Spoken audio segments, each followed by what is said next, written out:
This is the Fantasy Football 411 podcast. The best place to get the latest 411 on your fantasy football team. Here are your hosts, Alex and Amanda. This is another episode of the Fantasy Football 411 podcast. I am your host, Alex. And I'm Amanda. And this is the best place to get the latest 411 for your fantasy football team. Just a heads up, we are recording this episode on Sunday night, just before the Bills face off against the Kansas City Chiefs and before the Monday night game tomorrow night, the Indianapolis Colts and the Baltimore Ravens. So if anything significant happens in either one of those games, check us out on Twitter at FanFootball411 or on our socials to get updates on those games or who to pick up or whatever for waivers. Other than that, we're going to get right in to the latest 411. So last week we came in with our over-unders. Amanda actually up to this point has won and what she was expecting. I think she guessed like 3 right over my 2, and then we still have the Bills game and the Ravens game tomorrow night. So technically I could come clear as a winner in accuracy on the over-unders, but we'll find out. Eventually we'll do some sort of crown. Unlikely. Eventually we'll do some sort of crown or whatever so you can know who wins each week. I'm looking forward to that. But unfortunately this week, she was looking like the more accurate one so far. But then again, you're only 1 ahead of me. So, but for injuries this past week, Russell Wilson badly sprained his finger, which was pretty bad. If you're watching that game on Thursday night, it was pretty gruesome. Check it out on YouTube if you haven't seen it. Joe Burrow is dealing with a possible throat contusion. He was taken to the hospital after the game. That's pretty crazy. Never heard of that, but sounds pretty serious. Hope he's all right. Saquon Barkley rolled his ankle and was carted off. So hopefully that's okay. And these ones, the only one that I've heard anything on was Russell Wilson could be up to 6 to 8 weeks due to having to get surgery on his finger. We'll talk more about that in waivers a little bit, but if you have Russell Wilson, that sucks because you probably paid high draft capital on him and now you don't have him. Juju Smith-Schuster left with a shoulder injury. This is definitely in the batch where we don't know what's going on with them, but just to monitor it if they are on your fantasy team. Damian Harris left with a rib injury. And wide receiver Kenny Golladay left with a knee injury. So those were the ones that stuck out to us. Like I said, something comes up in the Kansas City Buffalo game or the Ravens and Colts game, hit us up on Twitter. It'll be there. Here are some fun stats for week 5. Tom Brady, 30 for 41 for 411 yards and 5 touchdowns. He was a monster this week. James Robinson, as a running back, carried for 18 times for 149 yards and 1 touchdown. He averaged 8.3 yards per carry. Derrick Henry rushed 29 times for 130 yards for 3 touchdowns. He averaged 4.5 yards per carry. Devontae Adams had 11 receptions for 206 yards and 1 touchdown. He averaged 18 yards per reception. Jamar Chase received 6 for 159 yards and 1 touchdown, averaged 26.5 yards per reception.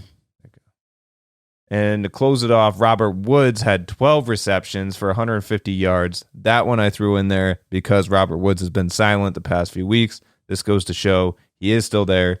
He can still contribute. He had a great week this week. Unfortunately, he was against me. And as we were starting this, the Chargers game was ending, and I believe Herbert had 4 touchdowns. Yeah, I didn't want to mention that one because he was going against me too. I think it was 4. I should know because I have him. I think it was 4 touchdowns. I think he had like 50-something points. Yeah, it makes total sense. It's unfortunate for me, but it makes total sense. Sorry about it. In my defense, I did win in one league this week so far. Had the highest score so far. So I am happy about that. She didn't do so well, right? Well, I'm winning in one. Oh, you are? So it is 1-1. All right. So yeah, and I might lose in the other one, but it is looking good so far. Fingers crossed, but not a bad week. Great performances by, like she said, Justin Herbert. If you had Tom Brady, like I said, he had a great week. Alexander Madison stepped in once again for Dalvin Cook. Had a great week. I love these weeks when he's just stashed on my bench and I can just throw him in. Cordero Patterson, unfortunately, it was against our Jets. They didn't show up in London, but they did put up a fight at the end. It's just the final score is what matters, and that hasn't been in their best interest. Hasn't been in their favor. No, not at all. Moving on to the Week 6 waivers.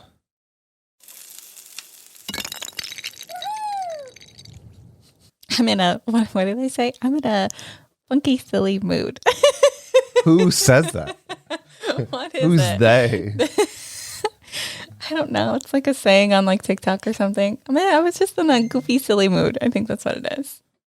Huh. So I'm just tired. So who's cold? We are actually exhausted. So if we are at monotone, that's why. So who's cold? Started off, I threw Josh Gordon on this list because he is now a wide receiver for the Kansas City Chiefs. A lot of people might have rushed last week to the waiver wire, so it is kind of a week late that I'm doing this. But even if he was to perform well tonight, I still would have him on the cold segment of the waivers, or the cold section of the waiver segment, just because it is Josh Gordon. We've seen that he can be promising, but he hasn't been consistent.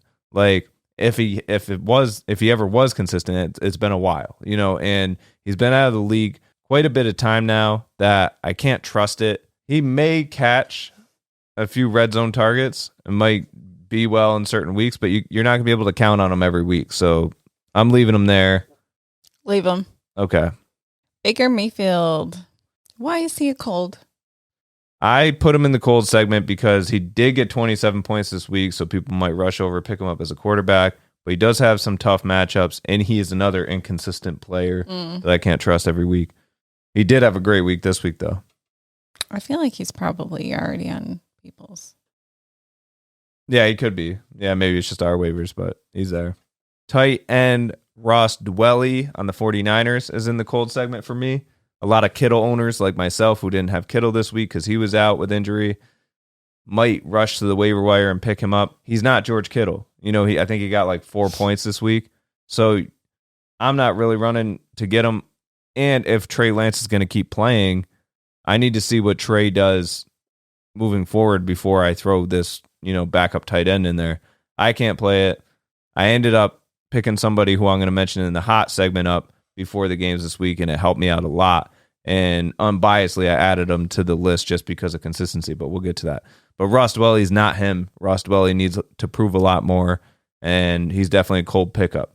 I'm not sure who they go against next week, but I guess if it's a defense who's like really bad against the tight end and you want to throw a dart at him, but I think you probably have better options. Yeah, but what if it's a bad defense and you have Trey Lance playing?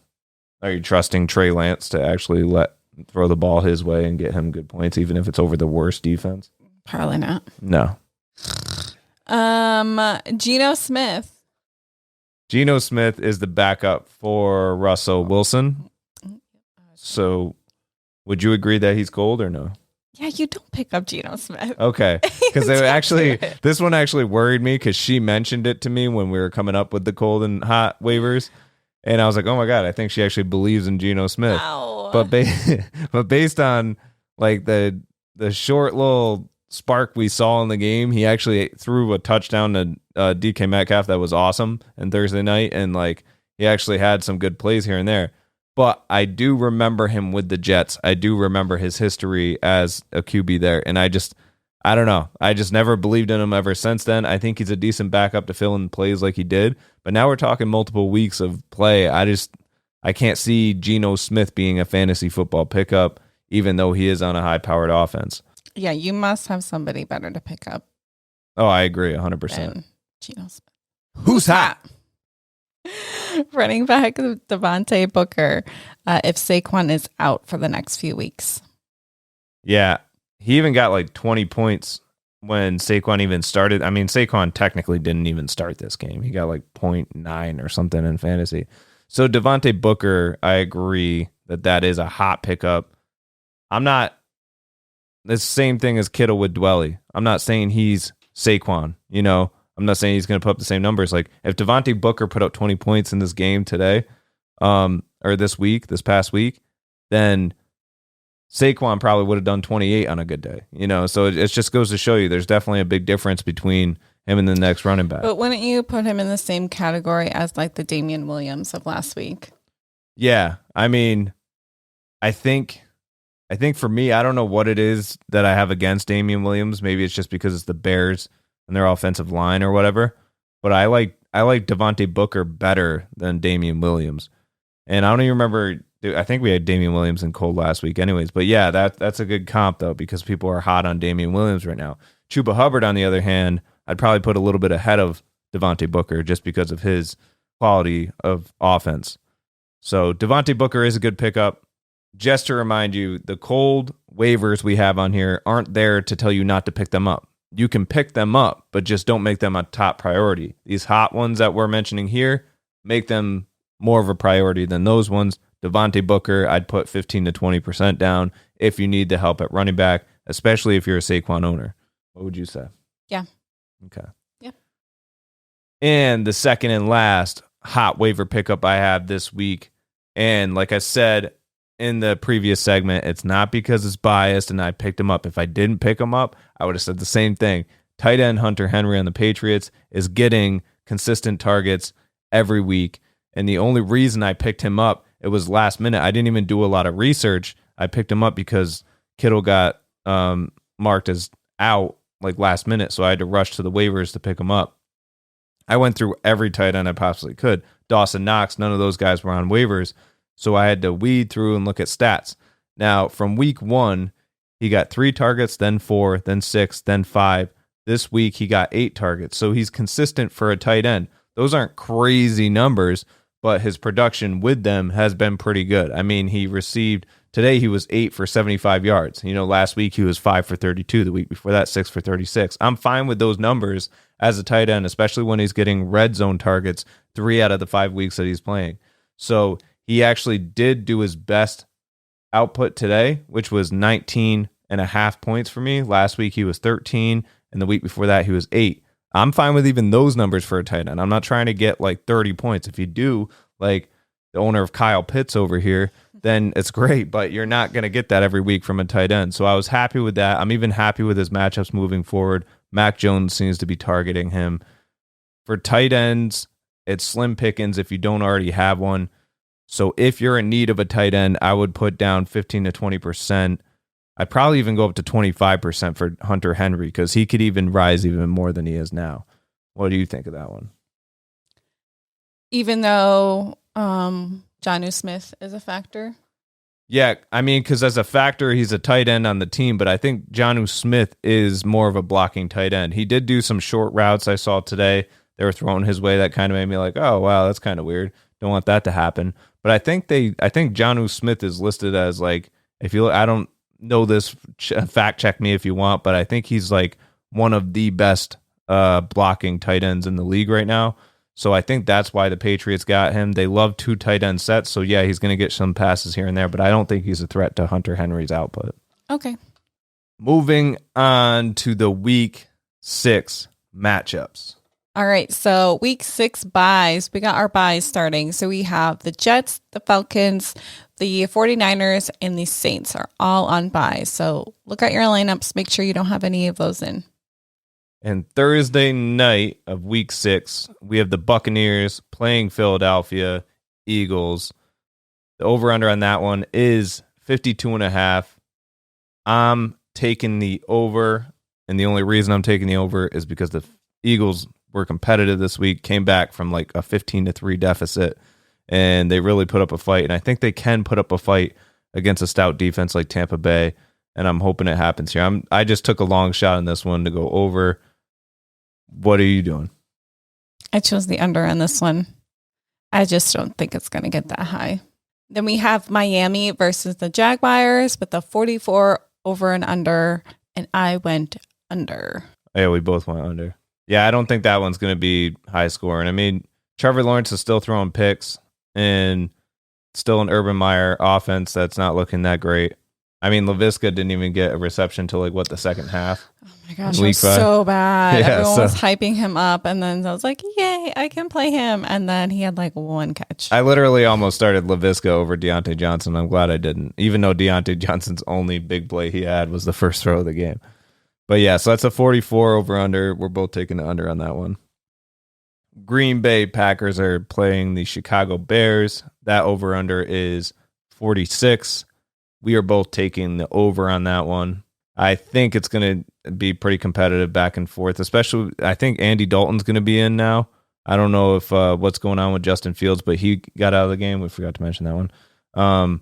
But yeah, he got injured week 5. I don't know if he came back or not. If you're a Justin Fields owner, which I doubt you are, you might want to monitor that. But if Andy Dalton's playing, this could be a high-scoring game.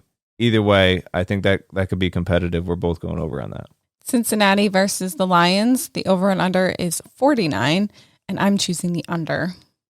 Yeah, I'm going to go over on that one just because I feel like if Joe Burrow plays, yeah, I should have made this a contingency. Nope, you got to stick with it. See, because Joe Burrow might not play, and that kind of ruins this. But I'm taking the over with confidence that Joe Burrow is going to get through this throat contusion or whatever, and that Jared Goff's going to be mad based on how they lost in a last-minute field goal to the Vikings. But 49 over under, I think they can do it. I think it's going to be a high-scoring game and very competitive back and forth. Houston Texans are going against the Indianapolis Colts. That over-under is 47.5. We're both going under on this one. I just don't think there's going to be a lot of, back and forth. I think they're going to be fighting a lot. The Rams versus the Giants with a 49.5 over-under, and we are both going with under. Yeah, I just don't see it. And this is all contingent as well on Daniel Jones. He had a bad concussion this past week. And he was a weeble wobble. Yeah, what's that? Yeah, weebles wobbles, but they don't fall down. Okay. So moving on. So Kansas City versus Washington football team. Over under is 53.5. We were both going under on that one. I think it's going to be a shootout. It's going to go back and forth a little bit. Heineke shows some promise here and there, but 53.5 is a high number. You're looking at 20 to 30 or something around there, in between. It's just, I don't think it's going to get that high. I think it's going to be 14 to maybe 17 or something. It's not going to be anything crazy. The Vikings versus the Panthers. The over and under is 47, and we are both going with over. Yeah, that's going to be a shootout. I think Minnesota's defense has been showing up, which has been pretty impressive. But Carolina's now going to have Stephon Gilmore if he's available I think he'll be available week 7. Did we hear that? Because that's something we should have probably covered in the beginning too. But Carolina Panthers did pick up Stephon Gilmore from the Patriots. They made a trade for him. So they're just tacking on to their cornerback core there. Their defense isn't already good. They have a decent defense. So I think that's going to be a great game. The sad thing is we did both go over, and I'm sticking to that, but I could totally see this being a low-scoring game just because they are so competitive too. But I like excitement, and to get excitement, we got to see a high score there, so over 47. The Chargers are going against the Ravens. That over-under is 48.5. We are both going over on that one as well. I stick to the same reasons. Man, we're agreeing on a lot of these. We have the Cardinals and the Browns with 53 as their over and under, and we both went under. I'm kind of learning to not go against you so much so I don't lose. But I don't think this is going to be too high scoring. I mean, look at this week, this past week, Cardinals had 17-10 or something like that. It wasn't really, that was a 27-29 over under, whatever the score was. So, yeah, I'm sticking to the under on that one as well. The Raiders are going against the Broncos. Over under on that one is 45. I'm going over on that one. I went under. And the only reason I'm going over is because Teddy Bridgewater has been looking pretty good, throwing the ball. He has awesome weapons there in Denver. And same with Derek Carr, with the Raiders. I think he did end up getting injured. Did he get a concussion or something this past week? I don't think so. I know he walked off on his own. Oh, okay. So maybe he came back or he's fine. But contingent on Derek Carr playing, I'm going the over on that one, and I think it's going to be a shootout. the Cowboys versus the Patriots with the over and under at 47.5. And we both went over. Yeah, I think that's going to be back and forth. As much as I don't like Mac Jones, I think he can put up a little bit of a fight. And I almost want to jinx myself on this because I'm really hoping that he just feeds Trayvon Diggs on Dallas's defense the ball. Because Trayvon Diggs has been looking good on defense, like one of the best cornerbacks in the league right now. Pretty impressive. I think he's had, an interception, at least one interception in the past 5 games, which is like their record for the Cowboys. So then to close off Sunday night, I believe this matchup is Seattle versus Pittsburgh. Over-under is 48. And we both went the under on this one. I think Seattle's a high-scoring offense, but Pittsburgh does, show up on defense, and they and Ben Roethlisberger looked a little bit better this past week. I feel like maybe he's getting warmed up or something, but I do feel like this one is going to be a good competition, but it's not going to be higher than 48. And our Monday night game are the Bills against the Titans at 53.5. And I went under and you went over. I wish I did that every time we were. I'm actually shocked that you went under because I feel like Josh Allen's just going to be airing it out the whole time.